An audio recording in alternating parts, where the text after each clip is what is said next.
하나님 말씀 보셨습니다. 하나님 말씀 디모데후서 4장 3절로 5절까지 말씀. 디모데후서 4장 3절부터 5절까지 말씀. 신약성경 제 성경으로는 345페이지입니다. 신약성경 345페이지 디모데후서 4장 3절부터 5절까지 말씀 찾으셨으면 제가 봉독하겠습니다. 때가 이르리니 사람들이 바른 교훈을 받지 아니하며 귀가 가려워 자기의 사욕을 따를 스승을 많이 두고 또 그 귀를 진리에서 돌이켜 허탄한 이야기를 따르리라. 그러나 너는 모든 일에 신중하여 고난을 받으며 전도자의 일을 하며 내 직무를 다하라. 아멘. 이 시간은 용어 정리 17번째 강의가 되겠습니다. 교리, 닥트린 부분을 우리가 살펴보도록 하겠습니다. 대부분 사람들은 이 교리라는 표현만 나와도 굉장한 거부감을 느끼곤 합니다. 물론 뭐 요즘에는 거부감조차도 느끼지 못할 만큼 교리라는 말을 아예 들어보지 못했다는 얘기까지 들었을 때는 정말 할 말이 없습니다. 제가 요즘에 사람들하고 이제 교리에 관한 얘기를 이제 어떤 사람을 얘기하면 사람들이 이런 얘기합니다. 저는 교리라는 얘기는 회복의 교회에서 처음 들어봤어요. 그래서 아니 교리라는 말을 우리 교회에서 처음 들어봤으면 그럼 그 사람은 절에 다닌 건지, 그렇지 않으면 도대체 어디 다녔길래 교리라는 얘기를 한 번도 못 들어봤다고 하는 건지 의아하게 생각될 정도인 거예요. 이 교리가 과연 무엇인가? 우리는 어떤 사람은 교리는 이제 사람이 만든 것이기 때문에 그것에 따르는 것은 성경의 가르침을 따르는 것이 아니라 사람을 따르는 것이다. 뭐 이렇게 주장하기도 합니다. 맞는 말이기도 하고 틀린 얘기이기도 합니다. 왜냐하면 교리라고 해서 다 맞는 게 아니에요. 무슨 얘기냐면 교리라고 했을 때 우리는 하나만을 생각하는데 이단도 교리가 있고요. 어딜 갔든지 다 교리가 있어요. 그러니까 이단들이 만든 교리는 정말 자기네 교주의 말을 따르도록 만든 것이라는 차원에서는 그 교리가 사람을 성경의 가르침을 따르는 것이 아니라 사람을 따르도록 만들기 위해서 체계화되어진 체계라고 볼 수 있는 거죠. 그 말에서는 동의가 돼요. 근데 우리가 정통적인 이 교리는 그런 건 아닙니다. 그래서 어떤 교파는 이 교리주의적 태도를 부정하는 것을 교단의 입장으로 삼기도 합니다. 제가 어떤 교단인지 제가 얘기를 안 하겠습니다. 우리는 이런 주장과 과연 동의할 수 있는지 좀 깊이 있게 생각해 볼 필요성이 있습니다. 왜냐하면 이 주장에는 교리에 대한 오해와 성경적 또는 교회사적 오해, 그 무지가 이 밑바탕에 깔려 있기 때문에 그렇습니다. 저는 개인적으로 그래요. 알미란주의 교단에 있는 목사님들이 우리 장로교 신학의 이 예정론에 대해서 신랄하게 비판하는 것을 제가 들을 때에 제가 좀 안타까움이 있습니다. 어떤 안타까움이냐면 그분들이 장로교 교리를 제대로 알고서 비판을 했다 그러면 제가 크게 불만을 갖지 않을 텐데 장로교 교리에 대한 특히 예정론에 관한 책을 도대체 몇 권을 보고서 그런 말씀 하시는 건지 좀 의아할 때가 많이 있어요. 왜냐하면 예정론 교리 하나만 보더라도요, 그 교리를 제대로 이해하려면 책 한두 권 읽어서 제대로 정리가 안 됩니다. 그렇게 얄팍한 교리가 아니에요. 근데 한두 권 책을 읽고서 그것도 공격하기 위해서 책을 읽는 거죠. 그리고 장로교는 예정론 때문에 틀려먹었어 이런 식으로 얘기하는 건 사실은 이 무지에 의해서 나온 용기라고 밖에는 얘기할 수가 없습니다. 뭐 무식하면 용감하다고 너무 무지하니까 그분을 쉽게 비판하는 거죠. 뿐만 아니라 교리를 부정적으로 보도록 만든 이 사단이 이 진리를 모호하게 만들고 자신들의 거짓을 눈치채지 못하도록 하기 위해서 사단은 끊임없이 교리가 부정적인 것처럼 성도들에게 계속 주입을 시켜 왔습니다. 그럼 먼저 교리가 나오게 된 역사적 배경을 먼저 살펴볼 필요성이 있겠죠. 여러분, 교리는 과연 언제부터 나왔을까요? 우리는 교리하게 되면 항상 이렇게 생각하는 경향이 있습니다. 천주교가 만든 게 교리다. 그리고 기독교는 천주교의 교리를 이렇게 받아들였다. 종교개혁을 했다고 하면서 제대로 개혁을 못한 것은 천주교의 교리를 필요한 것을 또 끌어다가 또다시 만들었기 때문에 소위 천주교의 아류 정도밖에 안 된다. 이런 식으로 기독교를 바라보는 경향이 있습니다. 근데 여러분, 교리는 언제서부터 시작됐냐 하면 초대교회 성경이 기록될 때서부터 이미 교리가 등장하기 시작했습니다. 우리는 이 교리가 얼마나 성경적인지를 알 수 있습니다. 특히 이 사도 바울과 요한 서신을 보면 교리가 등장하게 된 배경을 보게 됩니다. 그 이유는 뭐냐면 이단이 등장했기 때문입니다. 이단이 항상 이 교회를 치고 들어오는 방식이 뭐냐면 세상의 철학과 자신들의 경험을 가지고 성경을 자기 방식대로 해석하는 일이 교회 안에 만연했습니다. 그래서 이제 요한복음이 나오게 된 거예요. 요한복음이 기록되어진 이유는 뭐냐면 삼위일체론을 사실은 디펜스하기 위해서, 그 교리를 디펜스하기 위해서예요. 그리고 이제 요한 1서 같은 경우에는 뭐예요? 영지주의로부터 기독교 신앙을 지켜내기 위해서거든요. 영지주의라고 하는 거짓된 교리가 있었거든요. 그 영지주의, 거짓된 교리로부터 신앙을 지켜내기 위해서였습니다. 흥미로운 점은 이단이 세상의 철학이나 자신의 경험을 가지고 성경 해석하는 것이 많은 사람들에게 쉽게 호응을 얻을 수 있었다는 것. 이단이 세상의 철학이나 자신의 경험을 가지고 성경을 해석하는 것, 많은 사람들이 여기에 호응을 해요.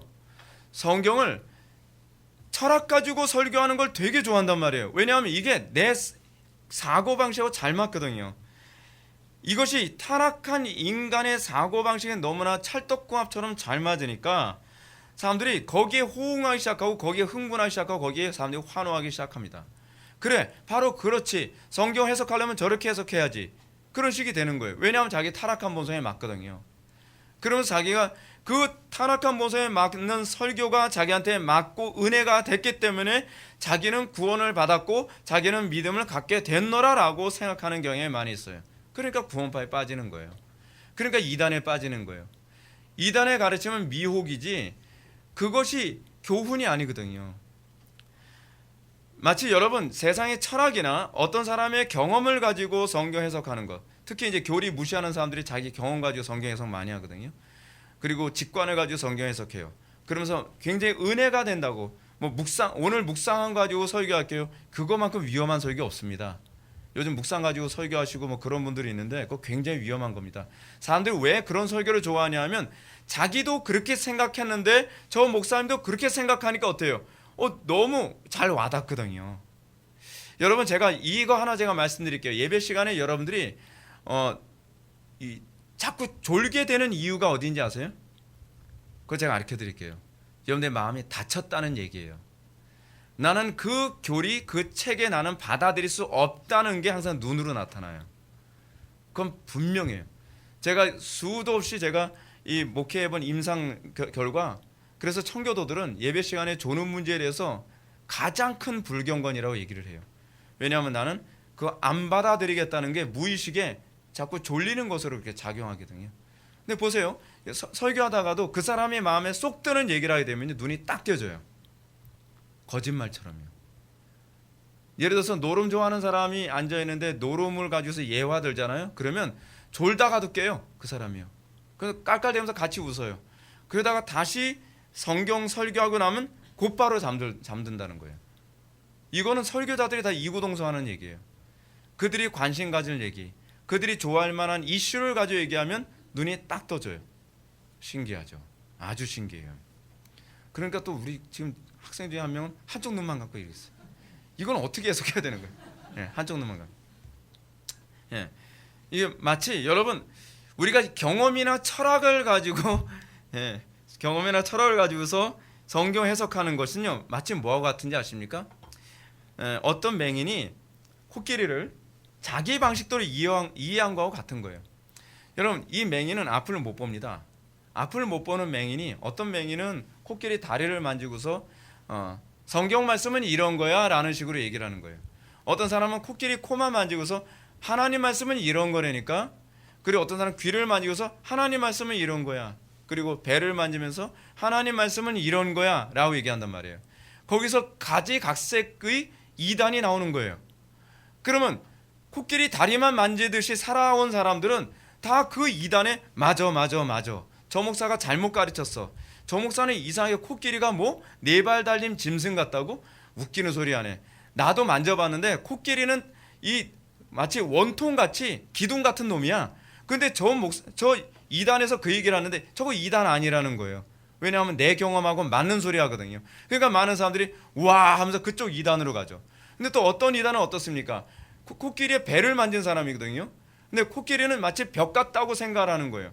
그러니까 코끼리는 벽 같은 거야 라고 얘기되면 맞아 나도 코끼리를 경험해 봤는데 코끼리는 벽 같아. 그래서 많은 사람들이 그 이단에 또 몰려가는 거예요.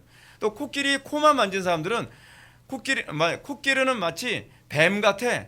꾸불통꾸불통하지. 그럼 맞아 나도 그걸 경험했어. 그런 유형의 이단으로 쭉 가는 거예요. 그래서 예수님이 뭐라고 말씀하셨어요? 맹인이 맹인을 인도하는 거라고 얘기하는 거예요. 너무 적절한 얘기죠. 진리가 없는 것이 아니라 진리적 요소가 있어요. 부분적으로 틀린 얘기가 아니에요. 부분적으로 코끼리가 벽 같죠. 부분적으로 코끼리는 기둥 같죠. 부분적으로 코끼리는 마치 뱀처럼 꾸불통꾸불통하기도 하죠. 근데 그것이 전체가 아니죠. 진리는 뭐가 진리죠? 전체를 보는 것이 진리지 부분을 가지고서 얘기하면 그건 진리가 아니라 우상이라고 얘기하는 거예요. 근데 많은 사람들이 그것에 동화되어지면서 이단에 막 함몰되어지죠. 철학은 그런 거예요. 철학에 여러분 진리적 요소가 없다고 생각하면 곤란합니다. 철학엔 진리적 요소가 있어요. 진리적 요소가 있는데 그 진리적 요소가 전체를 얘기해 주지 못하는 거예요. 그러다 보면 자동적으로 오류에 빠지게 되죠. 그러면서 점점 이상해져 가는 겁니다. 저는 소위 철학을 이렇게 생각합니다. 철학은 마치 코끼리 다리를 만져본 사람, 그리고 코끼리의 몸통을 만져본 사람, 코끼리의 코를 만져본 사람, 코끼리의 귀를 만져본 사람, 코끼리의 상아를 만져본 사람들이 모여서 진리를 논하는데 문제는 전체를 본 사람이 아무도 없으니까 코끼리 상아를 허벅지에다 꽂아놓고 코끼리의 코를 뒤에다 꽂아놓고 사방에다 이상하게 이렇게도 꽂아보고 저렇게 꽂아보고 하면서 이상한 괴물을 계속 만들어가는 거예요. 그런데 아무리 그들이 조합을 해도 그 사람들은 진리를 못 찾아가죠. 그러니까 성경에 얘기하는 거예요. 코끼리는 어떻게 생겼냐면 코끼리는 거대한 몸통에 4개의 다리가 있고 그리고 그 상아는 엉덩이에 붙어있는 것이 아니라 입에서 뿜어져 나와서 이렇게 돼 있어 라고 하면 저것만 틀린 얘기 그런 거예요. 저것만 틀린 얘기고 나머지 얘기하죠. 야 저놈은 틀린 얘기니까 우리끼리 진리를 한번 얘기해보자. 쟤네들은 맨날 우리가 틀렸다고 얘기해. 그러니까 저놈은 너무 독선적이고 너무 극단적이니까 저놈 얘기는 빼고 우리끼리 얘기해보자. 아무래도 코를 이번에는 어디에 달아? 등에다 한번 달아볼까? 그러면서 점점 괴물을 만들어가는 것이 철학이에요. 물론 이런 식으로 얘기하는 것이 뭐 맹인들의 입장에서는 어느 정도 공감할지 모르겠지만 예를 든다면 그렇다는 얘기입니다. 이런 일이 실제로 교회 안에서도 수도 없이 많이 일어났습니다. 그 대표적인 이단이 바로 영지주의죠. 영지주의, 노스틱시즘. 영지주의자들은 유대교 전통보다 그리스 철학의 관점에서 기독교를 이해하려고 했던 사람들이에요. 아니 성경을 성경으로 이해해야지. 성경을 성경으로 이해하지 않고 그리스 철학, 그러니까 헬라 철학적 관점에서 성경을 이해하려고 하는 거예요. 그래서 그들은 영과 정신은 선하고 육과 물질은 악하다고 생각하는 극단적 이원론에 근거해서 성경을 그렇게 보는 거예요. 그러니까 마치 뭐와 똑같아요. 모 눈엔 뭐가 보인다고 그걸 플라톤의 철학적 관점으로 보면요, 이게 진짜 플라톤 철학책처럼 보인단 말이에요. 성경이. 이런 영주주의 공격은 철학적 관점으로 성경을 이해하려는 사람들의 이목이 집중되게 만드는 거예요. 역시 나도 그렇게 생각하는데 저 사람도 그렇게 생각하네. 탁월해, 위대해. 그래서 많은 사람들이 영주주의에 몰려들기 시작합니다. 메시아를 철학적 관점에서 이해함으로써 다른 예수가 되도록 왜곡시키죠. 예수를 그리스 철학 방식으로 이해함으로써 복음도 당연히 그리스 철학적 방식으로 왜곡되는 겁니다. 플라톤 철학을 진리라고 믿는 전제 속에서 예수를 바라보는 거예요. 플라톤 철학이 절대적으로 옳다고 생각하는 관점에서 성경을 해석해 나가는 겁니다. 그러면 당연히 예수님은 뭐예요? 물질이면 안 되는 거죠. 예수님은 물질일 수 없죠. 왜냐하면 물질은 악한 것인데 예수님이 물질, 이 육신을 입었다고 얘기하니까 플라톤 철학의 관점에서 봤을 때는 그렇게 해석하면 곤란한 거예요. 그래서 그들은 예수님이 육신을 입고 오셨다는 가르침을 왜곡합니다. 자기들이 절대적으로 옳다고 생각하는 철학을 기초로 해서 예수님을 철학화해요. 철학화. 그것이 바로 가현설입니다. 가현설의 가짜가 뭐냐면 거짓 가짜에다가 현이 나타날 현자를 써요. 그러니까 가짜로 나타난다는 거죠.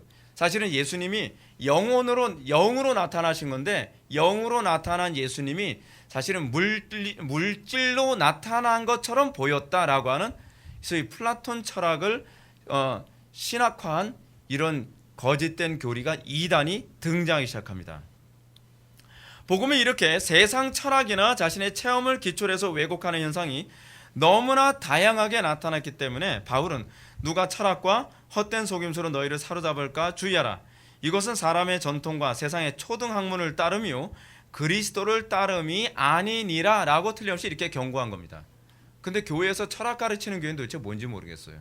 어떤 교회에서 인문학 강좌 같은 거에서 교인들한테 굉장히 얘기해 주는데 도대체 그 교회는 어떻게 이단의 가르침과 진리의 가르침을 같이 가르치는지 저는 이해를 못하겠어요. 인문학은 사실은 모든 이단이 나오게 되어진 배경이거든요. 근데 인문학이 좋은 거라고 가르치는 거예요. 인문학을 비판하기 위해서 가르친다면 제가 이해하겠어요. 성경을 가지고. 근데 그러지 않고 있단 말이에요. 이건 지금 한국교회가 복음이 뭔지 모른다는 얘기예요.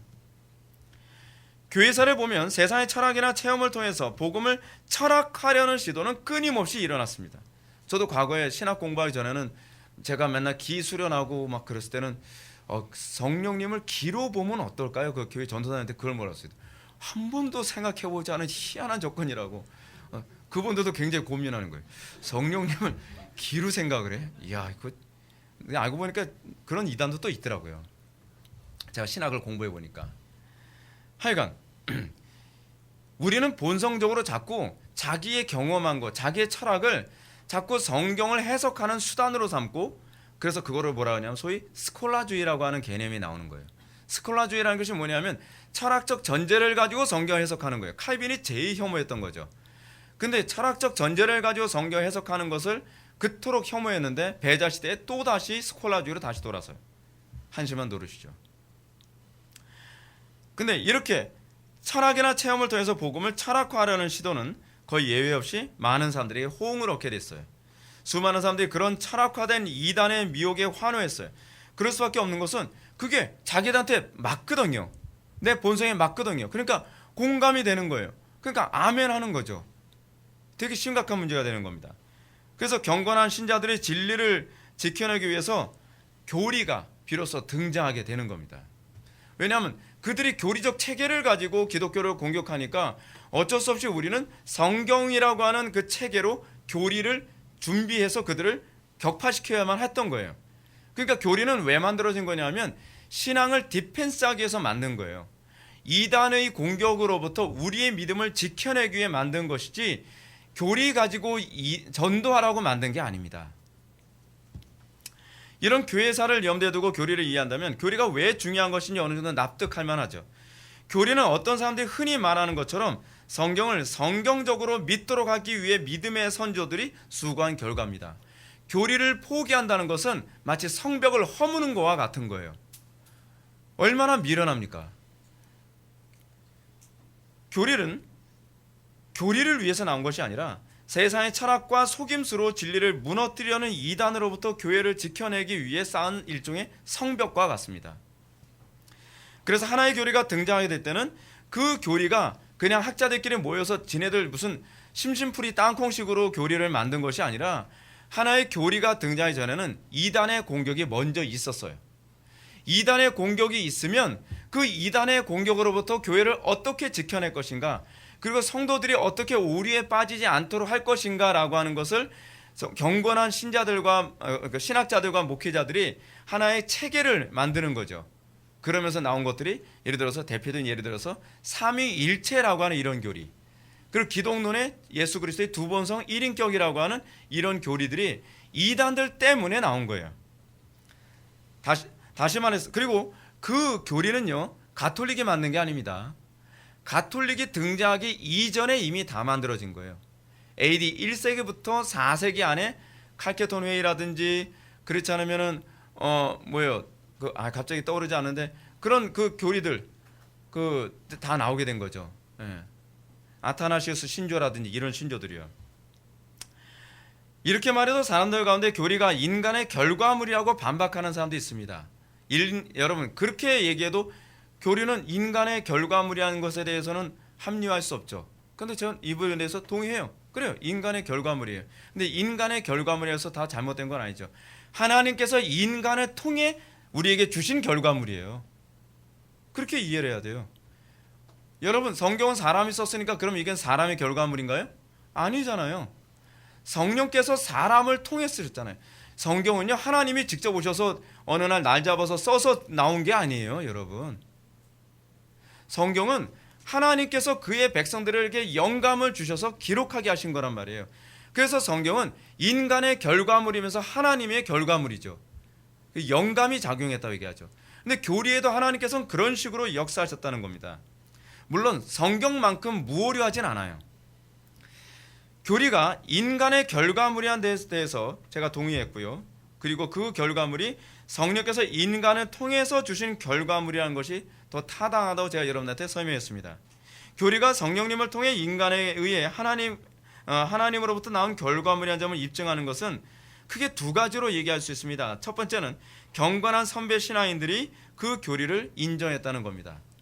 그러면 경건한 신앙의 선배들이 인정했다고 해서 다 인정할 만하냐? 가능하죠. 왜냐하면 경건한 신앙의 선배들 속에 있는 그 성령님이 바로 예수 그리스도를 살리신 성령이시거든요. 그 성령님께서 그 영적 거인들을 통해 그 교리가 옳다는 것을 객관적으로 입증하셨어요. 한 사람이요? 아니요.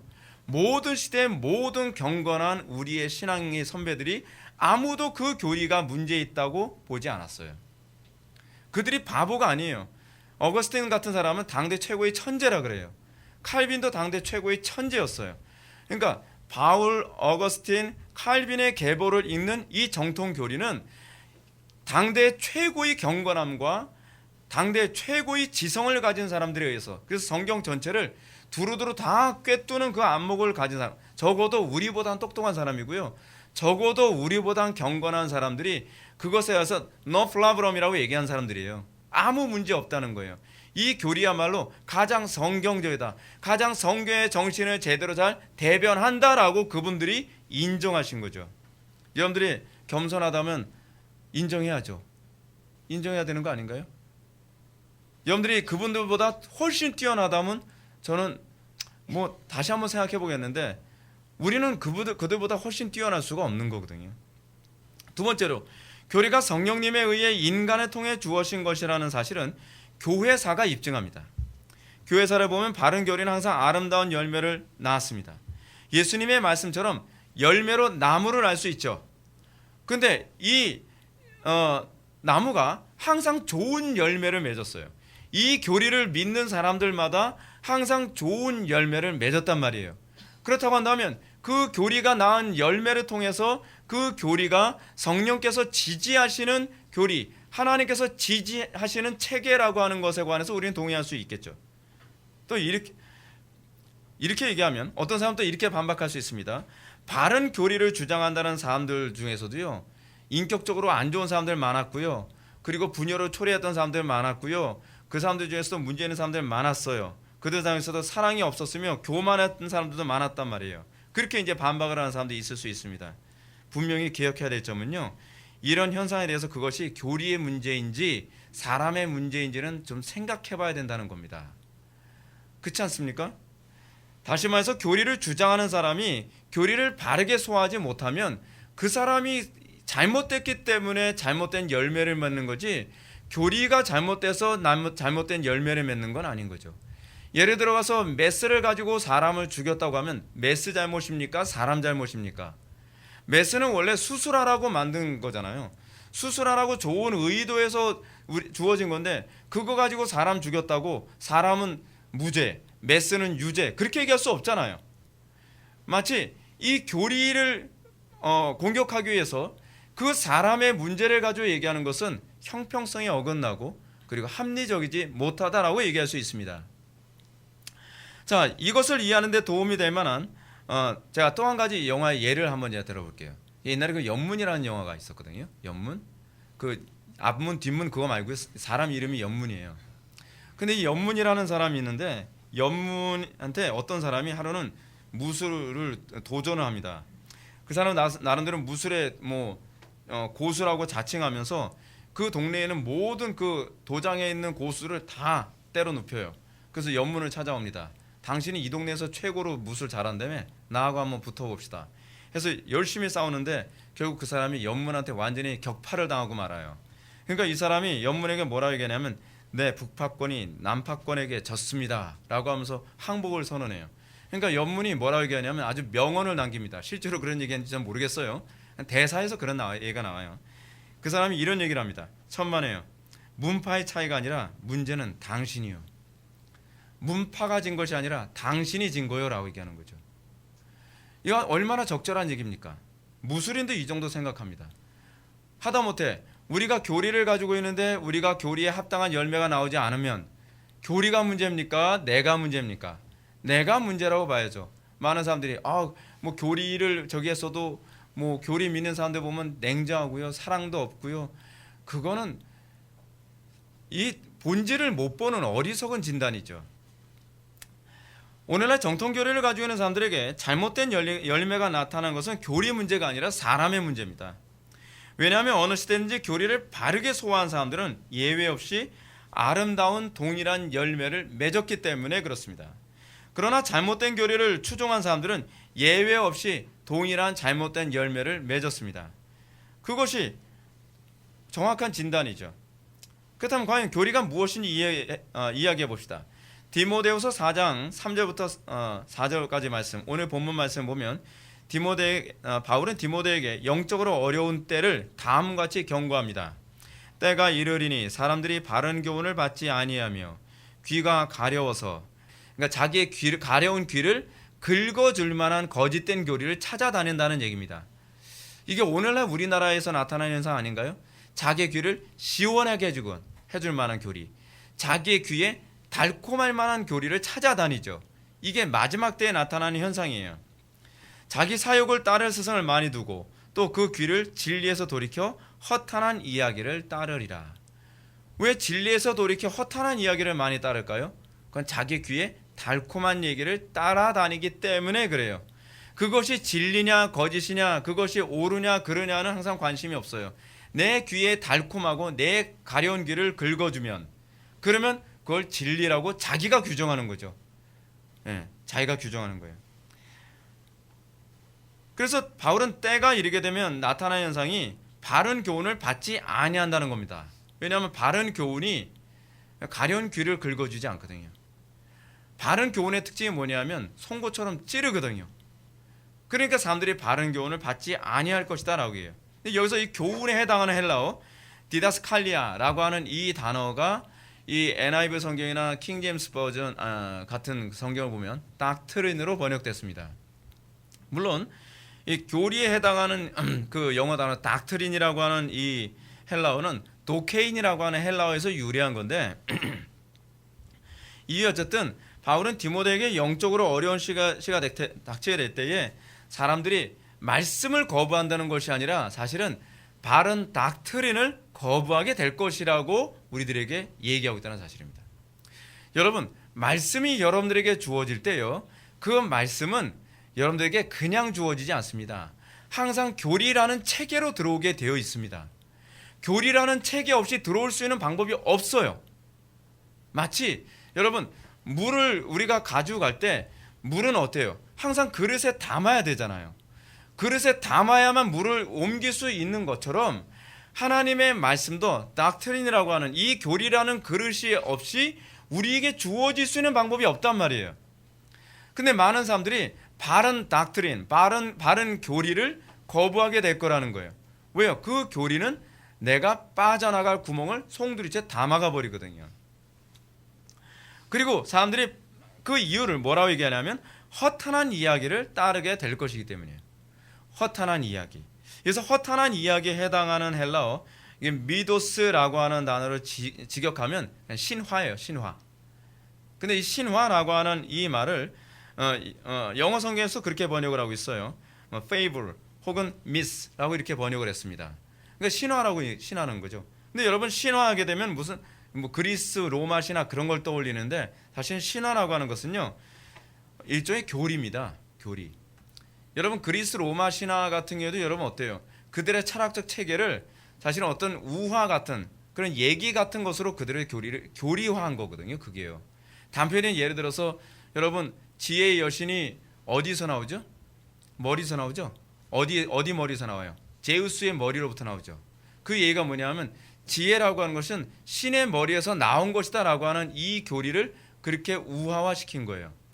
그러니까 그는 사실 그 신화라고 하는 것은 그 자체가 교리예요, 교리. 그래서 바울은 디모데전서 1장 3절부터 4절의 말씀을 통해서 다음과 같이 경고합니다. 내가 마게도냐로 갈 때에 너희를 권하여 에베소에 머물라 한 것은 어떤 사람을 명하여 다른 교훈을 가르치지 말며 신화, 이게 바로 미스입니다. 페이블, 이 신화와 끝없는 족보에 몰두하지 말게 하려 함이라. 이런 것은 믿음 안에 있는 하나님의 경륜의 이름보다 도리어 변론을 내는 것이니라. 여기서도 신화는 다른 교리를 가르치는 것과 관련해서 언급하고 있습니다. 그렇죠? 이는 주석에서도 언급하고 있는 것처럼 초대교회에 이미 공인된 기독교가 교리가 있었다는 것을 여기서 입증해주고 있는 거예요. 바른 교리를 지키기 위해서 다른 교훈을 가르치지 말라라고 얘기합니다. 근데 그 다른 교리가 무엇이냐? 신화와 족보라는 거죠. 그러니까 로마의 그리스 신화나 로마의 철학적 체계를 가지고 성경을 해석하는 풍토가 이미 바울 시대에도 만연했다는 얘기입니다. 그럼 좀 더 구체적으로 교리란 무엇인가요? 웨인 그루뎀은 이렇게 얘기합니다. 교리란 성경 전체가 오늘날 특정한 주제에 관해 가르치는 것을 뜻한다. 그러니까 교리라고 하는 것은 성경을 일관성 있게 보게 만드는 방식이에요. 그럼 왜 교회는 특정한 주제에 관해서 가르치는 것을 만들어만 했는가? 그 이유는 성경을 읽는 신자들로 하여금 이단의 오류로부터 보호하기 위해서예요. 여러분 단편에 예를 들어서 여러분 신천지 보십시오. 신천지는 코에 검은 코걸이, 귀에 검은 귀걸이 식으로 자기 입맛에 맞게 성경 본문을 막 재해석해 버리잖아요. 그 일관성이 없는 거거든요. 근데 성경의 일관성이라고 하는 그 관점을 가지고 있는 사람들은 좀 말도 안 된다라고 대본에 보이는데, 성경의 일관성 자체를 모르는 사람들은 이 부분을 이렇게 해석했다가 저 부분을 저렇게 해석해도 도대체 뭐가 어떻게 잘못됐는지 전혀 모르는 거죠. 그래서 그렇게 미혹되지 않도록 그들을 돕기 위해 교리라고 하는 체계가 나왔다라고 얘기하는 거예요. 그래서 C.S. 루이스는 교리를 또 이렇게 얘기합니다. 교리는 마치 일종의 지도와 같다. 그러니까 목적지를 도달하는 데 있어서 길 안내의 역할을 하는 것이 마치 이 교리라는 것이죠. 그러니까 지도 자체가 여러분 그 땅은 아니죠. 그런데 그 지도는 어떻게 해요? 그 땅을 볼 수 있는 목적지를 갈 수 있도록 보여준다는 차원에서 교리가 마치 그거 같다는 겁니다. 마치 교리는 그렇죠. 교리는 성경이 아니지만 교리는 성경이 말하고자 하는 그 방향을 정확하게 안내해주는 마치 가이드와 같은 거예요. 그러나 무엇보다 교리는 성경 전체에 언급된 하나님의 자기 계시를 일목요연하게 정리하는 것이라고 보는 것이 더 좋을 거라고 생각합니다. 여기는 인간의 철학이나 경험, 선입견, 심리학 등을 철저히 배제한 관점을 염두에 둡니다. 오로지 성경이 언급하고 있는 관점만으로 이루어지는 것이죠. 물론 이렇게 정리되는 데에는 성령님의 강력한 간섭이 전제되어 있습니다.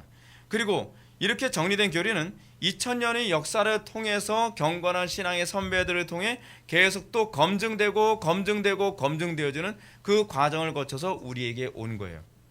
여러분, 이렇게 검증이 확실하게 됐는데도 교리를 신뢰 못하면 어떻게 할 겁니까? 근데 놀라운 사실은 그토록 신중하다고 하는 사람들이 한 번도 검증되어지지 않은 이단 교리에 대해서는 쉽게 넘어가고 있다는 거예요. 그 얘기는 무슨 얘기냐면, 교리를 거부하는 이유는 교리가 성경적이지 않기 때문이 아니라 교리를 받아들이고 싶지 않기 때문이라는 것이 한 번에 입증되는 것이죠. 그러므로 로이드 존스 목사님은 우리 주님께서 율법을 교리 형태로 해석하셨다라고 얘기하면서 사도행전에 나온 사도들의 설교 방법은 교리를 선포하는 것이었다라고 얘기합니다. 교리를 선포하는 건 맞나요? 실제로 맞아요. 우리가 바울의 가르침을 보면 바울은요, 복음을 어떻게 교리화했는지 아십니까? 십자가란 복음이란 예수 그리스도의 죽으심과 부활이다라고 이렇게 교리화했어요. 그거 교리잖아요. 교리. 바울은 그런 식으로 복음을 막연해 보이는 걸 교리화시켜서 좀 더 선명하게 우리가 그 복음을 이해하도록 만들었죠. 그래서 교리는 한마디로 성경을 이해하는 해석 방식이라고 볼 수 있습니다. 그러나 상당수 사람들은 교리가 없이 성경을 해석할 수 있다고 착각하는 사람들이 있습니다. 그리고 교리적으로 해석하는 사람들을 또한 비판하기도 합니다. 그러나 이런 비판을 하는 사람들은 스스로 교리를 추구하고 있음을 반증하는 겁니다. 왜냐하면 특정한 교리를 비판하고 틀렸다고 한다면 그는 교리가 있어야만 합니다. 교리가 없는데 교리가 틀렸다라고 얘기할 수 없잖아요. 이건 마치 뭐하고 똑같냐면 진리가 결코 존재하지 않는다라고 주장하려면 진리가 결코 존재하지 않는다는 진리가 존재해야 돼요. 이거하고 똑같은 논리예요. 논리가 같은 논리입니다. 좀 더 쉽게 말한다면 교리는 성경을 이해하는 안경과 같다고 할 수 있습니다. 아인미니안주의 교리 안경을 쓰면 성경은 다 그렇게 보여요. 또 신천지의 이 교리 안경을 쓰게 되면 성경이 다 그렇게 보여요. 나는 아무리 봐도 신천지 주장에 맞는데 이런 얘기하는 거예요. 왜냐하면 이미 그 사람은 그 안경을 쓰고 보고 있기 때문에 그렇습니다. 플라톤주의 철학이라는 안경으로 성경을 보면 성경은 온통 영주주의 주장을 다 동조할 수밖에 없도록 그렇게 얘기해 주는 거죠. 따라서 교리 없이 본다는 것은 마치 안구 없는 맹인이 세상을 보겠다는 것만큼 무모한 얘기입니다. 무모한 얘기예요. 마치 여러분 우리는 이런 모순이 우리 속에 얼마나 많은지 몰라요. 여러분은 성경을 성경되게 이해하기 위해서 그래서 나의 전제가 죽어야 돼요. 나의 전제가 죽고 오로지 성경의 전제만 살아 있어야 돼요. 그래서 어떨 때 비로소 성경이 제대로 보이는지 아십니까? 우리의 정과 육이 십자가에 못 박혔을 때라야만 성경이 제대로 보여요. 내 욕심이 개입되면 그 다음부터는 성경은 왜곡되어진다는 얘기예요. 무엇보다 바른 교리가 중요하다는 것은 교리적 체계의 일관성 때문입니다. 교리적 체계의 일관성은 여러분들이 이 교리가 만약에 틀렸다고 한다면 여러분들이 이 교리와 이 교리의 모순을 입증해낼 수 있어야만 합니다. 기독교 교리가 가지고 있는 특이성은 무엇이냐 하면 모든 교리가 굉장히 다양하고 많은 교리가 있어요. 특히 우리 개혁주의 교단 같은 경우에는 개혁주의 추구하는 교단 같은 경우에는 조직신학 과목이 7개의 과목이 되는데 7개의 과목의 조직신학이 하나도 서로 충돌하지 않아요. 유기적으로 딱 들어맞아요. 모순을 일으키지 않는다는 거죠. 그것이 진리가 진리됨을 입증하는 그 체계라고 하는 것을 우리가 쉽게 이해할 수 있는 거죠. 여러분들의 교리적 체계가 이렇게 이 충돌을 일으키지 않아야만 하는 이유가 뭐냐면 평안할 이 가치를 몰라요. 근데 어려움이 있을 때, 극단적인 어려움이 있을 때 여러분들 그 교리를 절대적으로 신뢰할 수 있어야 되는데 이 교리가 다른 교리와 충돌을 일으키게 된다면 여러분들 믿음은 흔들리게 됩니다. 여러분들이 왜 이 교리를 내가 생명까지 걸어가면서 내가 붙잡아야 될지 그 자체가 송두리째 흔들린단 말이에요. 그래서 교리가 없이 신앙생활 한다는 것은요 마치 그 기초 없이 집을 짓겠다는 것 같은 거예요. 모래 위에 집을 짓겠다는 것과 같다는 얘기입니다. 그래서 사단이 들어올 수 있는 모든 틈을 다 주고 성벽을 다 헐어버리고 그리고 나서 우리의 믿음을 스스로 지키겠다고 얘기하는 것과 똑같은 것이 바로 교리를 무시하는 태도죠. 여러분 예나 지금이나 항상 이 시대의 개혁은 뭐로 통해서 일어났냐면 교리를 통해서 일어났습니다. 마틴 루터가 종교개혁을 하게 되었을 때 그가 종교개혁을 하게 되어진 배경이 무엇입니까? 칭의 교리를 깨닫게 되면서 종교개혁이 일어나게 됐어요. 칭의 교리라고 하는 단단한 체계가 없었으면 그의 신앙은 한순간에 또 무너지고 말았을 겁니다. 그는 칭의 교리를 통해서 개혁이 일어났고 칭의 교리는 마치 수없는 그 뿌리에 감자 열매를 맺고 있는 것처럼 칭의 교리는 그런 거거든요. 칭의 교리라고 하는 줄기를 딱 잡고 들어 올리게 되면 모든 감자 열매 같은 교리들이 다닥다닥 같이 올라오게 되어 있어요. 칭의 교리가 무너지면 다른 모든 교리들도 다 무너진다는 거예요. 그래서 루터가 그 얘기하죠. 칭의 교리는 교회의 생명과 같다고 얘기를 합니다. 한국 교회가 지금 칭의 교리 다 무너졌죠. 그러니까 생명이 무너지고 있는 거예요. 그러면서 칭의 교리를 붙잡고 들어 올리자 그 뿌리에 매달린 다른 여러 교리가 다시 빛을 보게 되었고 그래서 루터는 가톨릭의 문제를 윤리 도덕의 문제가 아니라 교리의 문제라고 비판한 겁니다. 핵심을 본 거예요. 사단이 교리를 싫어하는 이유는 바로 여기 있습니다. 교리는 사단의 거짓을 너무나 선명하게 폭로하기 때문에 그렇습니다. 그리고 교리는 신자들이 그 방어벽을 쌓고 있기 때문에 사단이 들어올 틈이 없기 때문에 그렇습니다. 그 사단이 신자들을 공격하기 위해서는 먼저 벽을 무너뜨려야죠. 그거는 전쟁의 기본 원리 아닌가요? 성벽을 무너뜨려야 적진을 점령할 수 있잖아요. 그래서 사단은 끊임없이 교리를 공격합니다. 교리는 사람을 차갑게 만든다.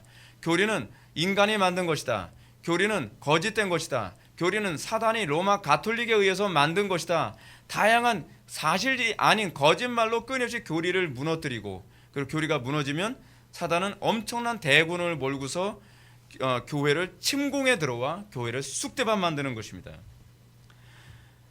그러나 바른 신앙 안에 들어간 사람은 교리를 사랑하게 됩니다. 왜요? 교리는 나를 지켜주는 성벽이라는 걸 알기 때문에 그런 거죠. 교리는 자신의 신앙이 또한 올바로 가고 있는지를 확증해 줍니다. 뿐만 아니라 우리의 믿음을 견고케 하며 그리스도를 더 뜨겁게 사랑하고 진리를 더 명확하게 이해하도록 우리를 돕습니다. 요즘처럼 여러분 믿음이 흔들리기 쉬운 시대에, 정말 무엇이 옳고 무엇이 그른지를 분별하기 힘든 시대에 교리가 없으면 여러분들 얼마나 막연합니까? 그렇지 않나요? 세상 수많은 거짓 가르침들이 사람들을 혼란스럽게 합니다. 같은 성경을 사람들이 다 본다고 얘기하지만 너무나 많은 사람들이 성경을 자기 철학과 경험으로 해석하고 있습니다. 성경을 읽는다고 하지만 바르게 해석하고 있는지도 확신하기 힘든 시대에 우리가 살고 있습니다. 실존주의자들은 자기의 현재 상황에서 문맥과 관계없이 성경을 해석하고 자기가 은혜 받았다라고 주장하기도 합니다. 이렇게 영적으로 혼탁한 시대에 교리는 성도들에게 흔들림 없는 신앙을 갖도록 만듭니다. 바울은 세상을 떠날 날을 앞두고 디모데에게 바른 교리의 중요성을 강조하며 유언처럼 이렇게 얘기합니다. 너는 모든 일에 신중하여 고난을 받으며 전도자 일을 하며 내 직무를 다하라고 명령합니다. 이것이 어떻게 가능하죠? 바른 교리가 있어야 가능하죠. 신중해야 되는데 어떻게 신중해야 돼요? 바른 교리가 있어야 신중하잖아요. 그리고 고난을 받으라고 하는데 어떻게 고난을 받아야 돼요? 바른 교리를 근거할 때라야만 그 고난이 정당해지죠. 또 전도자 일을 하라고 하는데 뭘 전해야 되겠어요? 그럼 바른 교리가 있어야 전도자 일을 할 수 있지 않나요? 또 내 직무를 다하라라고 얘기하는데 내 직무를 다하라는 게 뭡니까? 바른 교리를 가르치라는 것이죠. 바른 교리가 없다면 교회는 무너집니다. 교리는 성경이 아니지만 교회는 성경을 성경되게 만듭니다. 그래서 우리는 교리에 대해서 성경적이라는 표현을 사용합니다. 교회는 성경이 아니지만 교리는 성경적이지 아니지만 교리는 성경적입니다. 그 성경적인 것을 통해서 우리는 비로소 성경을 성경되게 읽을 수 있게 되는 것입니다. 교리에 대해서 정의를 내리겠습니다. 교리란 성경을 이해하는 성경이 일관성 있는 관점이다. 이것이 교리입니다. 기도하시겠습니다. 사랑이 많으신 하나님, 우리의 믿음이 바른 교리 위에 굳건하게 설 수 있게 하여 주옵소서.